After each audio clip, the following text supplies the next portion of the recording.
नमस्कार शेतकरी बंधूंनो. आज महाशिवरात्री आहे. महाशिवरात्रीच्या सर्व भाविकांना शुभेच्छा.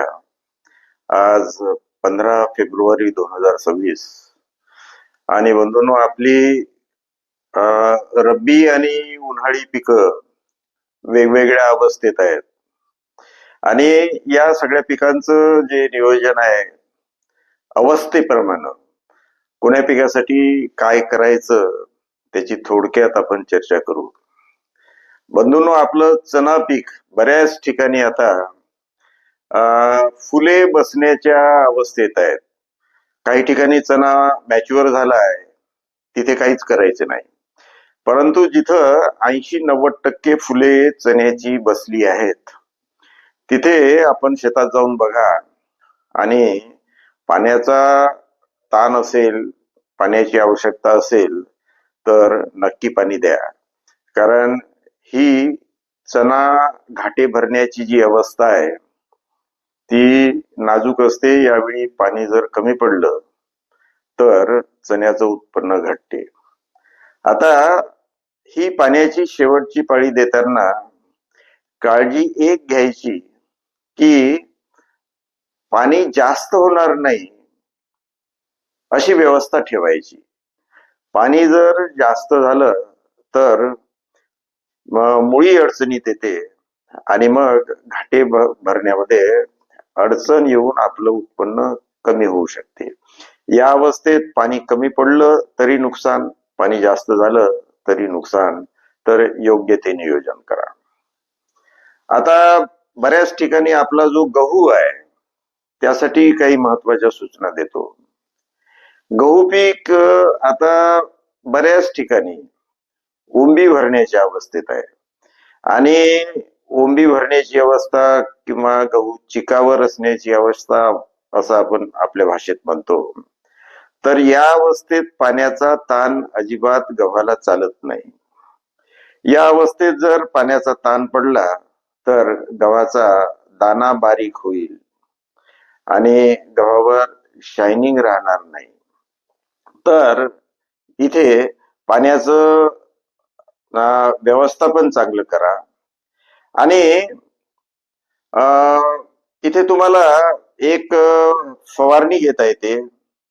सुपर अमिनो गोल्डची पंपाला 40 मिली आणि त्यासोबत एखादं बुरशीनाशक. कारण काही ठिकाणी तांबारा असण्याची शक्यता आहे. प्रोपिकोनॉझॉल घ्या किंवा कुठलेही बुरशीनाशक घ्या. तर एक बुरशीनाशक आणि 40 मिली वसंत बायोटेकचं सुपर अमिनो गोल्ड अशी फवारणी घ्या. हे झालं गव्हाच्या बाबतीत.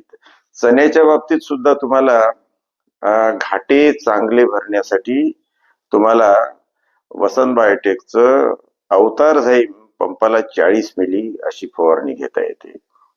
तर हे झालं चणा आणि गहू या बाबतीत. आपलं तिसरं पीक जे आहे विदर्भामध्ये, मराठवाड्यामध्ये, पश्चिम महाराष्ट्रामध्ये काही भागामध्ये जे घेतलं जाते ते आहे भुईमुगाचं पीक. भुईमुगाचं पीक आता बऱ्याच ठिकाणी 30-35 दिवसाच्या अवस्थेत आहे. ही भुईमुगाच्या पिकाला फुले येण्याची आणि आऱ्या सुटण्याची अवस्था आहे. ही भुईमुगाची नाजूक अवस्था आहे. तर भुईमुगाच्या बाबतीत बऱ्याच वेळा शेतकऱ्याचे गैरसमज होतात. तर चुकीच्या पद्धतीनं खताचं आणि पाण्याचं नियोजन जर भुईमुगाचं झालं तर आपलं उत्पन्न बरोबर येत नाही. भुईमुगाचं जर्मिनेशन झाल्यानंतर सुरुवातीला आपण थोडासा पाण्याचा ताण देतो आणि त्या ताणामध्ये भुईमुगाची सगळी आंतरमशागत, निंदन, खुरपण सगळं करून घ्यायचं असते. हा किंचित ताण जर्मिनेशन नंतर भुईमुगाला आवश्यक असतो आणि या ताणानंतर आपण 35 दिवसाच्या दरम्यान जवळपास त्याला पाणी चालू करतो. हे पाणी सुद्धा महत्वाचं आहे कारण यावेळी आऱ्या सुटायला, भुईमुगाला फुले येणं आणि आऱ्या सुटणं हे चालू झालेलं असते. भुईमुगाच्या फुलाच्या बाबतीत शेतकरी असं म्हणतात की ही वांस फुलं आहेत, काही कामाची नाहीत. परंतु तसं नाही आहे. ही भुईमुगाला जी फुलं येतात त्याच वेळी त्याला आऱ्या सुटतात. फुलं जर आली नाही किंवा फुलाची संख्या कमी असेल तर तुमच्या भुईमुगाला आऱ्या कमी असतील आणि शेंगाही कमी असतील. म्हणजे ज्या ठिकाणावरून फूल येते त्या जिथून फुलाची सुरुवात झालेली असते तिथूनच खाली आरीची सुरुवात होते. म्हणून जास्त फुलं येणं म्हणजेच जास्त आऱ्या सुटणं आणि जास्त उत्पन्न येणं. तर भुईमुगाला जास्त फुले येण्यासाठी मी एक मागे व्हिडिओ टाकला होता की आपल्याला एक फवारणी घेता येते आणि ती फवारणी आहे वसंत बायोटेकचं फुली बुस्टर पंपाला 20 मिली. आणि त्यासोबत मी सांगितलं होतं की फुलं कुठल्याही पिकाला चांगलं लागण्यासाठी झिंक आणि बोरॉन मदत करतात. म्हणून वसंत बायोटेकचं झिंकावर पंपाला 40 मिली. म्हणजे भुईमुगाला आपल्याला फुलं येण्याच्या अवस्थेत कोणती फवारणी करायची आहे तर फुली बुस्टर 20 मिली आणि झिंकागोर 40 मिली ही फवारणी आपण भुईमुगाला करायची. आणि भुईमुगाला फुलं आल्यानंतर भुईमुगामध्ये अंतर्मशागत करणं किंवा भुईमुगामध्ये पाळी देणं हे शास्त्रीय दृष्टीनं रिकमेंडेड नाही. कारण एकदा फुलं यायला सुरुवात झाली त्यानंतर भुईमुगाच्या झाडाची हालचाल नाही व्हायला पाहिजे. झाड हवेनं जरी जोऱ्यानं वाढलं असं हललं तरी त्याच्या आऱ्या ज्या आहेत त्या जमिनीत घुसत नाहीत आणि आपल्याला शेंगाचं उत्पन्न कमी मिळते. तर हे भुईमुगाचं शरीरशास्त्र आहे. ते बंधूंनो तुम्ही समजावून घ्या. भुईमुगाला फुलं येणं ही भुईमुगाची सगळ्यात महत्वाची अवस्था असते आणि या अवस्थेत त्या अवस्थेप्रमाणे जर आपण त्याचं नियोजन केलं तर आपल्याला भुईमुगाचं उत्पन्न चांगलं मिळते. आता या अवस्थेमध्ये आपल्याला जर भुईमुगाला खतं द्यायची असतील तर आपण युरिया अजिबात देऊ नये. भुईमुगाला काही सुरुवातीलाच खतं आम्ही रिकमेंड केलेली असतात. काही शेतकऱ्यांना असं वाटते किंवा वाढ कमी आहे आपण युरिया द्यावा का, परंतु हे द्विदल वर्गातलं पीक आहे.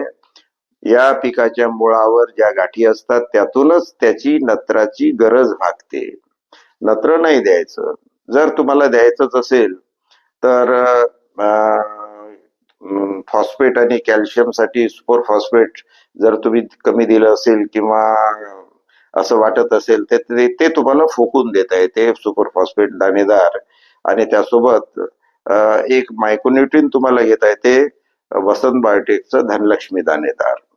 तर एकरी 2 पोते सुपर फॉस्फेट आणि धनलक्ष्मी दाणेदारची एक बॅग ही जर तुम्ही त्या भुईमुगाला फोकून दिली या अवस्थेमध्ये तर सुपर फॉस्फेट मधला फॉस्फेट आणि कॅल्शियम आणि सल्फर मिळेल आणि मायक्रोन्यूट्रिन सगळे धनलक्ष्मी दाणेदार मधले मिळतील आणि आपल्या भुईमुगाचा जो स्टँड आहे तो चांगला होईल. भुईमुग हिरवागार होईल आणि भुईमुगाची आपल्याला वर जास्त वाढ नकोच आहे. कारण भुईमुगाचं पीक जे आहे ते वर वाढून उपयोग नाही. भुईमुगाला जास्तीत जास्त ब्रँचिंग पाहिजे आणि हे ब्रँचिंग जेवढं असेल तर या ज्या शाखा आहेत भुईमुगाच्या किंवा ब्रँचेस आहेत याच्या खालच्या भागातून ज्या आऱ्या सुटतात त्याच आपल्या उपयोगाच्या. भुईमुगाच्या पिकाला या अवस्थेमध्ये पाण्याचा ताण सहन होत नाही. तर भुईमुगाची मी नाजूक अवस्था ज्याला आपल्याला म्हणता येईल ती अवस्था आहे. भुईमुगाचं वय 35 दिवसापासून तर साधारणतः 55-60 दिवसाचं होईपर्यंतची जी अवस्था आहे या दरम्यान भुईमुगाला सुटणाऱ्या ज्या आऱ्या आहेत त्या आऱ्याच्याच आपल्याला शेंगा मिळतात. कारण भुईमुगाला तर आऱ्या सुटणं शेवटपर्यंत चालू असते परंतु त्याचा काही उपयोग नाही. भुईमुगाला फुलं येणं शेवटपर्यंत चालू असते. आपण ज्या दिवशी भुईमुग काढतो त्या दिवशी सुद्धा त्याला फुलं असतात आणि नवीन आऱ्या असतात. त्याचा काही उपयोग नाही. तर बंधूंनो, आपण ज्या भुईमुगाच्या जाती घेता त्या त्या कमी वाढणाऱ्या किंवा ज्याला आपण उपट्या म्हणतो, कमी पसरणाऱ्या ज्या जाती आहेत त्याच आपण लावतो TAG 24 सारख्या उन्हाळ्यामध्ये, आणि या जातीची फार वाढ होण्याची आवश्यकता नाही.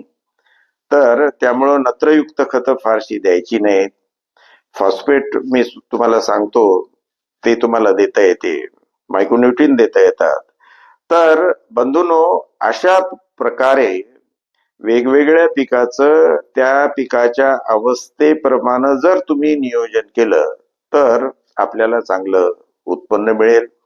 आपल्या उत्पन्नासाठी मी परत आपल्याला शुभेच्छा देतो. आमच्या ज्या कॉमेंट आहेत किंवा जी माहिती आहे ती आपल्याला आवडली तर आमच्या चॅनलला सबस्क्राईब करा, बेल आयकॉनचं बटन दाबा, ती माहिती आपल्या मित्रांमध्ये शेअर करा आणि आमच्यासोबत जोडलेले राहा. धन्यवाद.